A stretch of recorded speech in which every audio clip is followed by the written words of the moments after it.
সুপ্রিয় শিক্ষার্থীবৃন্দ, আসসালামু আলাইকুম। সবাইকে প্রতিদিনের মতো আজকেও আমি তোমাদের সামনে হাজির হলাম।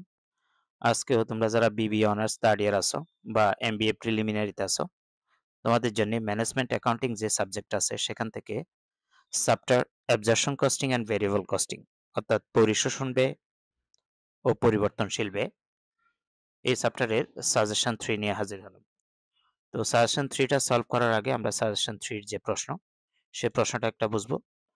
তারপর এই ধরনের প্রশ্নগুলো আসলে আমরা কিভাবে খুব দ্রুত সলভ করতে পারি সেটা দেখাবো। স্ক্রিনে উপরে আমি প্রশ্নটা নিয়ে আসলাম। খেয়াল করো।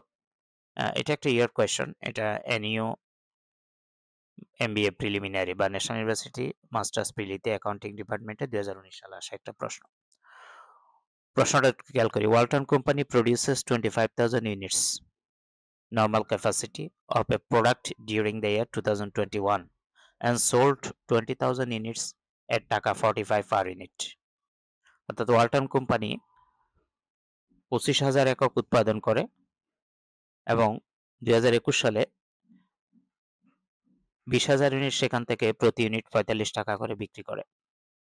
কস্ট অফ প্রোডাকশন ওয়াস তাদের উৎপাদন ব্যয়গুলো ছিল ডিরেক্ট ম্যাটেরিয়ালস 2 লাখ টাকা, ডিরেক্ট লেবার 1,50,000, ফ্যাক্টরি ওভারহেডের মধ্যে ভেরিয়েবল কস্ট আছে 2,50,000 আর ফিক্সড কস্ট হলো 3 লাখ।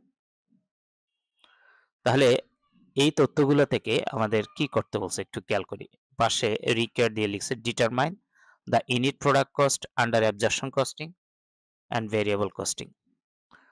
অর্থাৎ অ্যাবজর্পশন কস্টিং এবং ভেরিয়েবল কস্টিং এ প্রতি ইউনিটের একক প্রতি উৎপাদন ব্যয় বের করতে বলছে। তাহলে আমরা অ্যাবজর্পশন কস্টিং এবং ভেরিয়েবল কস্টিং এ বের করার আগে প্রথমে আমরা অ্যাবজর্পশন কস্টিং এবং ভেরিয়েবল কস্টিং কি সে জিনিসগুলো একটু জানব। প্রথমে ভেরিয়েবল কস্টিং সেটা যে পদ্ধতিতে শুধুমাত্র পরিবর্তনশীল উৎপাদন ব্যয়ের ভিত্তিতে দ্রব্যের ব্যয় নিরূপণ ও মজুত মূল্যায়ন করা হয় তাকে প্রত্যক্ষ ব্যয় পদ্ধতি বলে। আবার একটু খেয়াল করি। যে পদ্ধতিতে শুধুমাত্র পরিবর্তনশীল উৎপাদন ব্যয়ের ভিত্তিতে দ্রব্যের ব্যয় নিরূপণ ও মজুত মূল্যায়ন করা হয় তাকে প্রত্যক্ষ ব্যয় পদ্ধতি বলে। আর অ্যাবজর্পশন কস্টিং হলো যে পদ্ধতিতে উৎপাদন সংক্রান্ত স্থায়ী ও পরিবর্তনশীল উভয় ধরনের ব্যয়ের ভিত্তিতে উৎপাদন ব্যয় নিরূপণ ও মজুত মূল্যায়ন করা হয় তাকে অ্যাবজর্পশন কস্টিং বলে। এখন উৎপাদন ব্যয়ের উপাদানগুলো কি?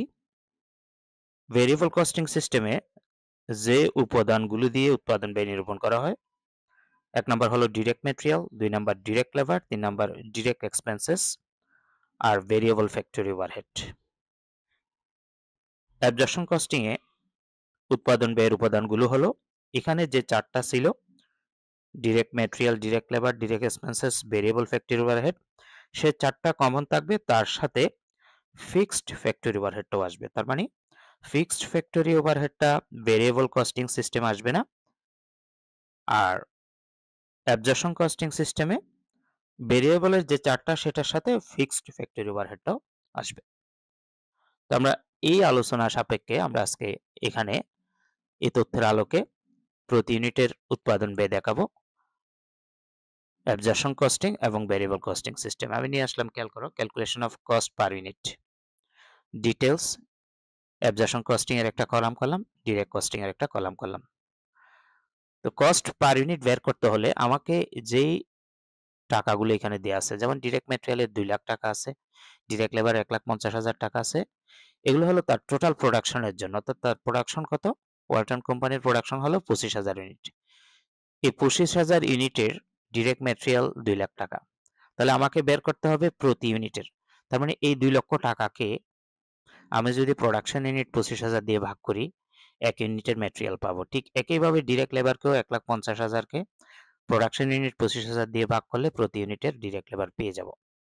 তাহলে আমরা সেটাই করছি। দেখো, এই যে ডিরেক্ট ম্যাটেরিয়ালের মোট টাকা 2 লাখ, তার উৎপাদন একক 25,000, অর্থাৎ এই 2 লাখ টাকাটা খরচ হয়েছে 25,000 একক উৎপাদন করতে। তাইলে 1 একক উৎপাদন করতে তো 2 লাখকে 25,000 দিয়ে ভাগ করলে 8 টাকা। আর ডিরেক্ট ম্যাটেরিয়ালটা কমন, এটা অ্যাবজর্পশন কস্টিং এ বসবে, ডিরেক্ট কস্টিং এ বসবে। তারপরে ডিরেক্ট লেবার 1,50,000 কে 25,000 দিয়ে ভাগ করলে 1 এককের ব্যয় অ্যাবজর্পশন এ বসছে, ডিরেক্ট কস্টিং এ বসবে। Variable overhead.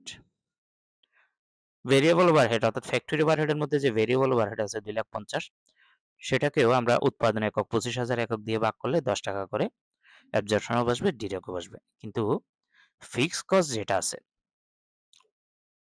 এই 3 লক্ষ টাকা, ফিক্সড কস্ট শুধুমাত্র অ্যাবজর্পশন কস্টিং এর পার ইউনিটে বসবে, কিন্তু ডিরেক্ট কস্টিং এ বসবে না। সেজন্য ফিক্সড ফ্যাক্টরি ওভারহেডটা আমরা কি করছি, 3 লাখ টাকাকে 25,000 দিয়ে ভাগ করে যে রেট 12 টাকা বের হয়েছে সেটা অ্যাবজর্পশনে বসছে, কিন্তু ডিরেক্ট কস্টিং এ বসবে না। তার মানে পার্থক্যটা হলো যে ডিরেক্ট কস্টিং এ যা বসে সবগুলাই ভেরিয়েবল বসে, বাট ডিরেক্ট কস্টিং এ যা বসে সবগুলোই অ্যাবজর্পশনে বসবে, কিন্তু অ্যাবজর্পশনে যে ফিক্সড ফ্যাক্টরি ওভারহেডটা বসবে অতিরিক্ত সেটা ডিরেক্ট কস্টিং এ বসবে না। এভাবেই কস্ট পার ইউনিটটা বের করে নেবা। তো কস্ট পার ইউনিট আমরা যদি যোগ করি 8, 6, 10, 12 34 টাকা অ্যাবজর্পশন কস্টিং এ, আর ডিরেক্ট কস্টিং এ হলো এই 12 টাকাটা বাদ দিলে 36 টাকা থেকে 24 টাকা, অর্থাৎ 8, 6, 10 এর যোগফল 24। এভাবে আমরা অঙ্কগুলো ধাপে ধাপে শেষ করব ইনশাআল্লাহ। সবাই সাথে থাকবা। সবার জন্য শুভকামনা রইল। আসসালামু আলাইকুম ওয়া রাহমাতুল্লাহি ওয়া বারাকাতুহু।